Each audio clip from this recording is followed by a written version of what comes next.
भारत की तस्वीर सच ही मिशन है। नमस्कार, भारत की तस्वीर में आपका स्वागत है। भारत की तस्वीर में आज हम दिल्ली में हैं और हमारे साथ पूर्व भारतीय जनता पार्टी दिल्ली के अध्यक्ष मनोज तिवारी मर्दुल जी हैं। आप बीजेपी के दूसरी बार सांसद रहे हैं यहाँ पे और काफ़ी सक्रिय रहते हैं। जो राजनीति है देश की, आप स्टार प्रचारक हैं। मैं कई जगहों पे जाता हूँ राज्य में चुनाव में, तो भैया से मुलाकात होती है। तो मेरा सौभाग्य कि आज हम आपके पास हैं। मनोज भैया, सबसे पहले आपका भारत की तस्वीर में स्वागत है, अभिनंदन है। बहुत बहुत धन्यवाद। मैं आपका ये न्यूज़ पोर्टल देख रहा हूँ और आप अच्छी बातें कर रहे हैं लोगों से, बहुत बधाई हो आपको।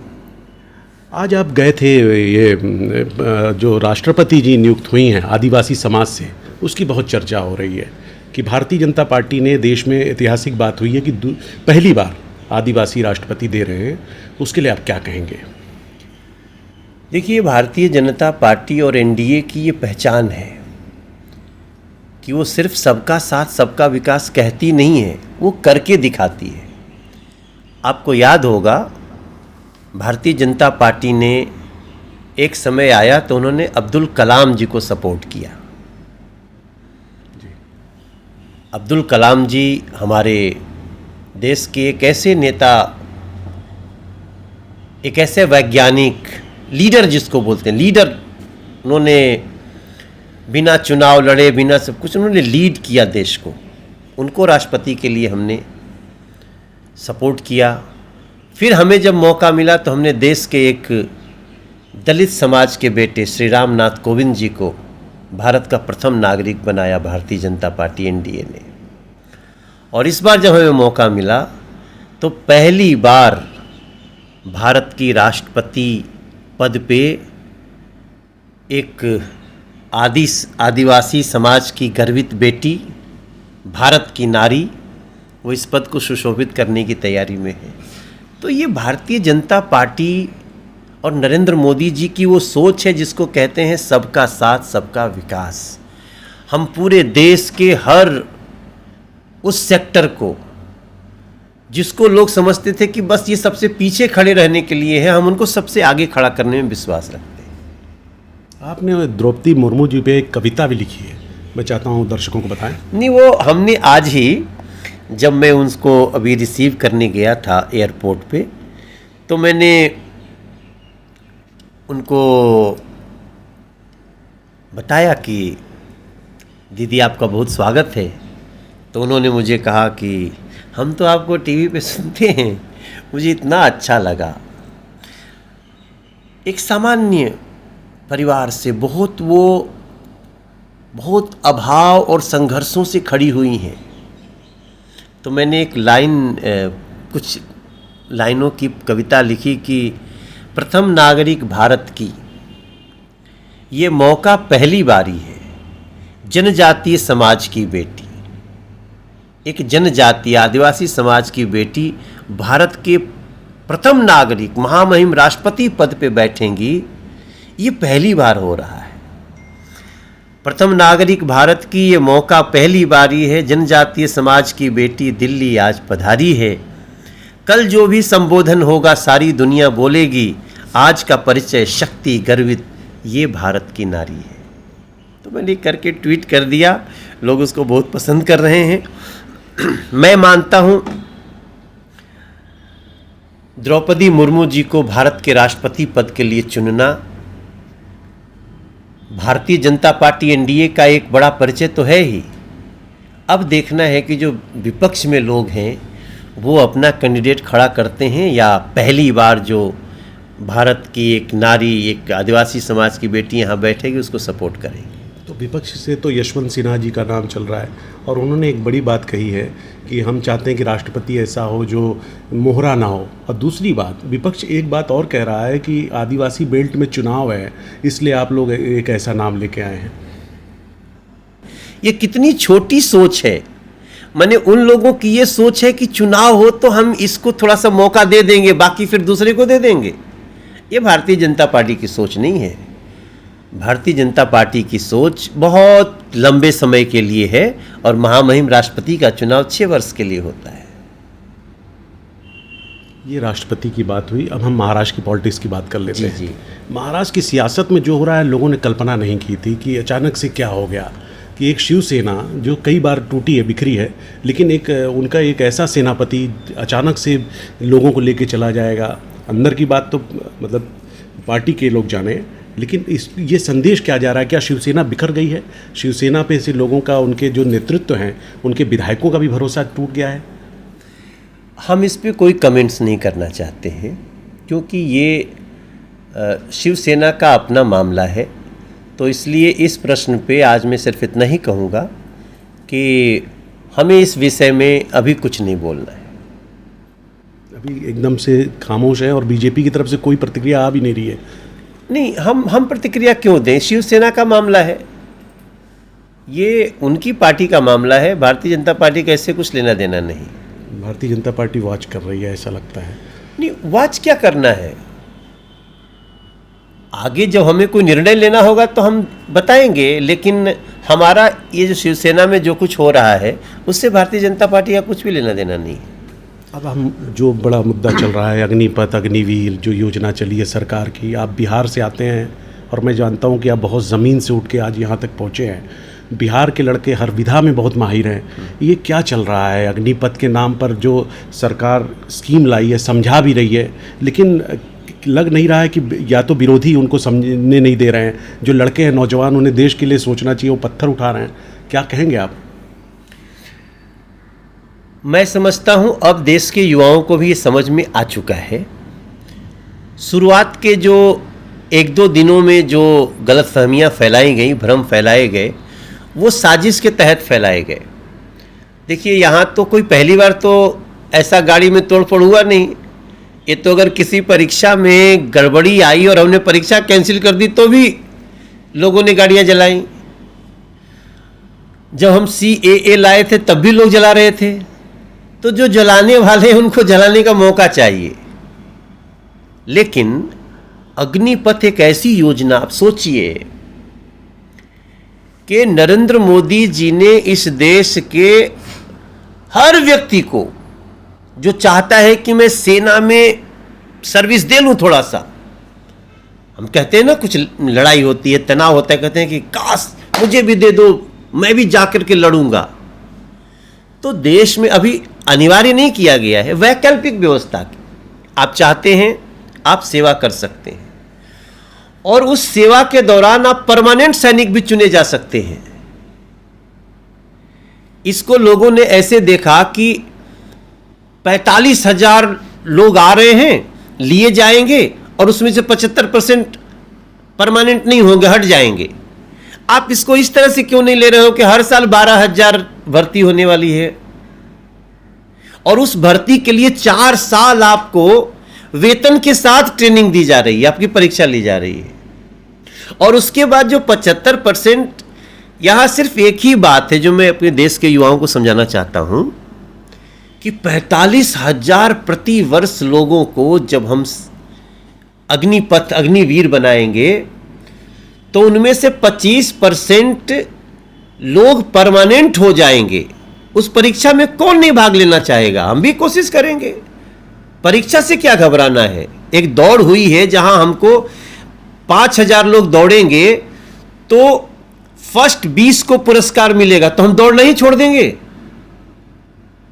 हम तो दौड़ेंगे ना भाई। हर दौड़ ऐसे ही होती है, साइकिल दौड़ हो, पैदल दौड़ हो, पैदल चाल हो। यहां एक बड़ी बात क्या है कि जो उसमें टॉप 25% में नहीं आएगा उसको भी हम खाली नहीं बैठने देंगे, उसको हम अर्धसैनिक बल में भेजेंगे, उसको स्टेट सर्विस में भेजेंगे, उसको भी हम 60 साल तक, 65 साल तक, क्योंकि उनको हम इतनी अच्छी ट्रेनिंग दे देंगे कि सारे राज्य, सारी दुनिया उनको अपने लेने के लिए तैयार है नौकरी पे। इसमें जो लोग भ्रम डाल रहे हैं वो तो सीधे सीधे युवाओं के शत्रु हैं, रोजगार के शत्रु हैं, और इस देश की वेल स्किल्ड सेना होने के शत्रु हैं। राहुल गांधी जी ने कहा है कि जैसे किसान आंदोलन वापस हुआ, किसान की जो स्कीम लाए थे आप, उसी तरह अग्निपथ भी वापस करेंगे। अब राहुल गांधी को ये जवाब देना चाहिए कि आपने पंजाब के लोगों को भ्रम में डाल दिया था, हरियाणा के लोगों को भ्रम में डाल दिया था। आज वही पंजाब फिर जो सरकार जीती है आम आदमी पार्टी की, उसके खिलाफ सड़कों पे है। आपने, ठीक है, आपने एक विरोध करके किसान बिल को वापस करा दिया। ये तो महान व्यक्ति है नरेंद्र मोदी जैसा कि इन लोगों के, इन बेवकूफ़ियों को भी उन्होंने सम्मान दे दिया कि चलो भाई तुम्हारी जिद जीते। लेकिन क्या आज पंजाब के लोगों को उनके अनाज की कीमत मिल रही है? हम दूसरे राज्यों में जितनी एमएसपी है उससे भी ज्यादा रेट में लोगों को दे रहे हैं, किसान बिल वापस करने के बाद भी दे रहे हैं। और आप याद रखिए, ये राहुल गांधी जैसे लोगों की मूर्खता से पंजाब भी वाकिफ हो चुका है, हरियाणा भी वाकिफ हो चुका है। अभी हरियाणा में चुनाव हुआ है निगम का, आज ही रिजल्ट आया है, प्रचंड मार्जिन से फिर भाजपा जीती है। तो अब लोगों को समझ में आ गया ना कि ये लोग बेवकूफ बनाते हैं। ये जो अग्निपथ है, ये तो अभी 24 जून से इसकी रजिस्ट्रेशन शुरू है। हर साल 45,000 लोगों को लिया जाएगा, एक आदमी भी घर नहीं बैठेगा। सिर्फ इतना है कि जो टॉप 25% होंगे, लगभग 12,000 13,000, वो परमानेंट सैनिक बनेंगे, और जो लोग दूसरे होंगे वो अर्धसैनिक बलों में या दूसरी सर्विस में जाएंगे। सर्विस तो सबकी है, तो क्या सर्विस का शत्रु हो गया है राहुल गांधी? अपनी पार्टी का तो शत्रु बने हुए बने रहे, इस लोगों के सर्विस के, नौकरी के शत्रु क्यों बने हुए? मतलब मेरी बात अगर उसको आलोचना करना है तो करना है, ऐसा आप कह रहे हैं? भाई आप बताओ, आप खुद ही, आप अश्विनी जी एक पत्रकार हैं, आप बताइए, हम 45,000 लोगों को नौकरी दे रहे हैं और किसी को बैठने नहीं देंगे 60 साल तक। अभी अमित शाह जी के गृह मंत्रालय ने दे दिया, हम यहाँ असम राइफल्स में रखेंगे इतना, खट्टर साहब ने कहा कि हम अपने स्टेट पुलिस में रखेंगे इतना, उत्तर प्रदेश ने कहा हम यहाँ, वो तो कम पड़ जाएंगे। अभी हो सकता है 4 साल बाद हमको ये जो 45,000 ले रहे हैं वो 90,000 लेना पड़े, क्योंकि इसका महिंद्रा, उन्होंने भी बोला, आनंद महिंद्रा जी ने भी। भाई आप समझिए, इसका मूल बात मैं समझाना चाहता हूं कि जिस ट्रेनिंग को देने के लिए हरियाणा का, उत्तर प्रदेश का या महिंद्रा का या संस्थाओं का अपना 25-30 हजार करोड़ खर्चा होता, वो केंद्र सरकार करके उनको स्किल्ड बना रही है। आपको तो खाली अपने नौकरी पे रखना है। अगर उत्तर प्रदेश आज डिसाइड करे कि हमको 10,000 लोगों को प्रति वर्ष सेना की तरह स्किल्ड जवान चाहिए, तो उसका कम से कम 10,000 करोड़ खर्चा होगा ना हो। यहां तो खर्चा भी नहीं हुआ आपको, और हम स्किल्ड और अत्याधुनिक युग का स्किल्ड सैनिक, जिसको लेने के लिए अमेरिका भी हाथ फैला रहा है, जिसको लेने के लिए 172 भारत के जो मित्र देश हैं वो भी कह रहे हैं कि हमको चाहिए ये स्किल्ड लोग, हमको चाहिए सैनिक। मॉरिशस की अपनी सेना है? नहीं है। ऐसे बहुत सारे देश हैं जिनकी अपनी सेना ही नहीं है। तो उनसे आप पूछिएगा ना कि भाई आपकी सेना नहीं है, क्या करेंगे? बोला जब अटैक होगा तो भारत माता की जय बोलेंगे, तो भारत सेना देगा। तो ये बहुत बड़ी योजना है। अभी तो ये 45,000 हुई है, आप देखते रहिए, अगले 4 साल 5 साल बाद ये 60,000 हो सकता है, 90,000 हो सकता है। क्योंकि अगर हम दुनिया भर को डॉक्टर्स दे सकते हैं, इंजीनियर्स दे सकते हैं, उनको आईटी पर्सनल दे सकते हैं, तो हम दुनिया को बेस्ट सैनिक क्यों नहीं दे सकते? मेरे युवा भाई, रजिस्ट्रेशन कराओ। और ये जो बेवकूफ़ बनाने वाले, अपने तो बेरोजगार ही हैं राहुल गांधी टाइप के लोग, ये सबको बना देंगे, इनकी बात में मत आना। मनोज तिवारी का जुबान है। चलिए, बहुत अच्छी बातें आपने कही। आपसे हम योगी जी के बारे में भी सवाल करना चाहते हैं, क्योंकि आप उत्तर प्रदेश की सियासत को बहुत करीब से महसूस किए हैं, छात्र जीवन है आपका। वहाँ पे नमाज होती है, पत्थर फेंक दिए जाते हैं, बेगुनाह लोगों को निशाना बनाया जाता है। इस पे ऐसा लगता है कि क्या हो गया, सब कुछ ठीक चल रहा था, अचानक क्या हो गया? वो जो पत्थर फेंकते हैं ना, दोष उनका नहीं है, वो तो हमारे भ्रमित लोग हैं। देखो, पत्थर फेंक दिए, फिर फोटो आई, फिर पुलिस आई, फिर लाठी लगी, फिर लाल हुआ इधर उधर। जो उनको भड़का के गए थे वो तो चले गए। तब उनको लगता है अरे क्या किसने सिखा दिया था। फिर वो तख्ती लिख लिख के जाते हैं, हमसे गलती हो गई, हमको माफ़ कर दो। इस सिचुएशन तक आप पहुंचते क्यों हैं? और याद रखिए, ये पत्थर फेंकने पे सज़ा सिर्फ मुसलमान को नहीं है, हिंदू भी होगा तो उसको वही सज़ा मिलेगी। वो सिख हो, ईसाई हो, पारसी हो, बौद्ध हो, जैन हो, अगर कोई भी पत्थर फेंकेगा तो उसका ऐसे ही हश्र होगा। इसलिए दोष इन हमारे भोले भाले बच्चों का नहीं है, दोष उस शिक्षा का है जो इनको वहां दिया जा रहा है। हम उसको ठीक करने में लगे हुए हैं। जो गलती करेगा उसको सजा तो मिलेगी, और कास्ट क्रू से ऊपर मिलेगी। मनोज तिवारी भी अगर पत्थर फेंकेगा तो ही विल बी पनिश्ड। तो ये भटके हुए नौजवानों को शिक्षित कर रहे हैं आप लोग। 100%। आज हमने क्या कहा, एक हाथ में कुरान हो, एक में कंप्यूटर हो, और ये कर रहे हैं। पहले जितने लोगों को मदरसे में जो टीचर पढ़ाते थे, हम उनको हाई स्टैंडर्ड की ट्रेनिंग दे करके भेज रहे हैं। और आज आप देख लीजिएगा, ये समाज भी समझेगा कि हमें अब्दुल कलाम बनना है, हमें वीर अब्दुल हमीद बनना है, हमें ये सारे बड़े बड़े जो नाम हैं इनकी तरह समाज की सेवा करनी। आज हजारों हमारे मुस्लिम लड़के फौज में काम कर रहे हैं, हजारों हमारे आईटी पर्सनल हैं, हजारों यहाँ आईएएस आईपीएस हैं। वो बनना है कि यही इन कुछ गलत शिक्षा देने वाले और जानबूझ करके पथभ्रष्ट करने वाले लोगों के कारण अपनी भद पिटवानी। आखिरी सवाल दिल्ली की सियासत को लेकर, कि दिल्ली में आप आए, सांसद बने, बहुत मेहनत किया, प्रदेश अध्यक्ष बने, आगे क्या है आपके जीवन को लेकर मैं पूछ रहा हूँ। मेरा तो बेस्ट टाइम चल रहा है। आप देखिए, आप तो अश्विनी मुझे तब से जानते हैं जब हम लोग काशी हिंदू विश्वविद्यालय के बाबा विश्वनाथ मंदिर पे आप एक्टिंग सीखते थे, और मैं देखता था, मैं एक्टर बन गया, आप पत्रकार बन गए। तो एक तो है डेस्टिनी, वो कहीं ले जाती है। मेरे जीवन का, एक ही जीवन में 4 जीवन का सुख मिल रहा है। मेरा अभाव का जीवन आपको पता है, सिंगर सुपरस्टार का जीवन आपने देखा है, एक्टर सुपरस्टार का जीवन आपने देखा है। अब मैं फिर जमीन पे हूँ, फिर जीरो से शुरू किया हूँ। बूथ बूथ जाना है, सबको समझाना है, कमल खिलवाना है, मोदी जी का साथ निभाना है, देश को जिताना है।